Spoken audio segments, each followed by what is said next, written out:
নমস্কার বন্ধুরা, আমার জানা অজানা কাহিনী চ্যানেলে আমার সকল বন্ধুদের স্বাগত জানাই। আজকে মহাভারতের 10টি অভিশাপের মধ্যে কর্ণের 2টো অভিশাপ নিয়ে আমি আলোচনা করব। ভিডিওটি পুরো দেখার জন্য অনুরোধ জানাচ্ছি। পুরো ভিডিওটি দেখার পর যদি কোনো অংশ ভালো লাগে লাইক কমেন্ট শেয়ার করতে ভুলবেন না বন্ধুরা।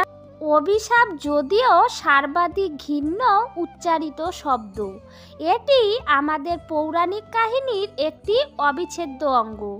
এগুলি হলো শব্দের আকারে সবচেয়ে শক্তিশালী ধ্বংসানাশক শক্তি, এমনকি পারমাণবিক শক্তির চেয়েও মারাত্মক। অভিশাপগুলি মূলত যন্ত্রণা, প্রতারণা বা অন্যায় কাজের জন্যে ক্রোধ থেকে উৎপন্ন। আমরা বলতে পারি যে কোনো ব্যক্তি কেবলই তখনই অভিশাপ দেয় যখন তাকে সর্বোচ্চ সমস্যায় রাখে।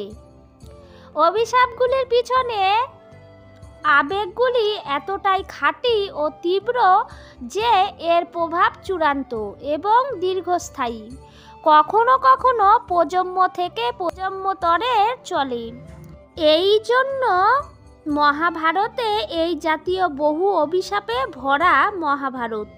কয়েকটি গুরুত্বপূর্ণ ও বিখ্যাত অভিশাপগুলি দেওয়া হয়েছে মহাভারতের ঘটনাক্রমকে পরিবর্তন করে ফেলেছিল, যা মহাভারতের ঘটনাক্রমকে পরিবর্তন করে ফেলেছিল। কর্ণকে একজন গরুর মালিকের অভিশাপ। একবার কর্ণ তার ধনুর্বিদ্যা অনুশীলন করছিলেন। এর ঘটনাক্রমে একটি গরুকে আঘাত করেছিলেন। অসহায় প্রাণীটি বেদনায় কাঁদছিল, কিন্তু কিছুই করার ছিল না গরুর মালিকের। গরুর মালিক একজন ব্রাহ্মণ ছুটে এসে ঘটনাস্থলে এসে দেখছিলেন যে তার গাভী অসহায়ভাবে কাঁদছে, তার বেদনার অবসানের জন্য, মৃত্যুর জন্য অপেক্ষা করছে।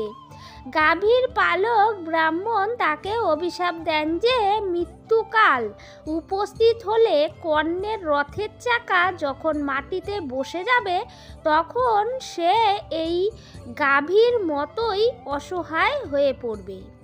কর্ণকে দেওয়া পৃথিবীর অভিশাপ। কর্ণ একটি ছোট মেয়েকে সহায়তা করেছিলেন। দুর্ঘটনাক্রমে ভরা একটি কলস মাটিতে ফেলেছিলেন। সে তার মায়ের কাছ থেকে শাস্তির আশঙ্কা করেছিল। কর্ণ জমিটি কুঁচকে মোচড় দিয়ে মেয়েটিকে পুনরুদ্ধারে সাহায্য করছিল। তারপরে হঠাৎ তিনি শুনলেন কোনো মহিলার শোকে এটি মা বসুমতী ছাড়া আর কেউ নয়। বেদনা এতই অসহ্য ছিল যে মা বসুমতী কর্ণকে অভিশাপ দিয়েছিল যে যুদ্ধের সময় যখন কর্ণকে তার সবচেয়ে বেশি প্রয়োজন হবে তখন সে কর্ণকে সাহায্য করবে না। এছাড়াও তিনি তাকে যুদ্ধে আরও দুর্বল করার চেষ্টা করবেন। কর্ণের এই অভিশাপ অর্জুনের সাথে তার যুদ্ধের সময় কার্যকর হয়েছিল। যুদ্ধের সময় তার রথের চাকা কাদায় আটকে যাওয়ায় কর্ণের সারথি শাল্য কর্ণকে সহায়তা করতে অস্বীকৃতি জানিয়েছিলেন এবং কর্ণ নিজেও এটিকে বাইরে বের করতে পারছিলেন না। ভিডিওটি কেমন লাগলো বন্ধুরা? ভিডিওটি ভালো লাগলে লাইক কমেন্ট শেয়ার করে পাশে থাকবেন। সবাই ভালো থাকবেন, সুস্থ থাকবেন। ধন্যবাদ বন্ধুরা।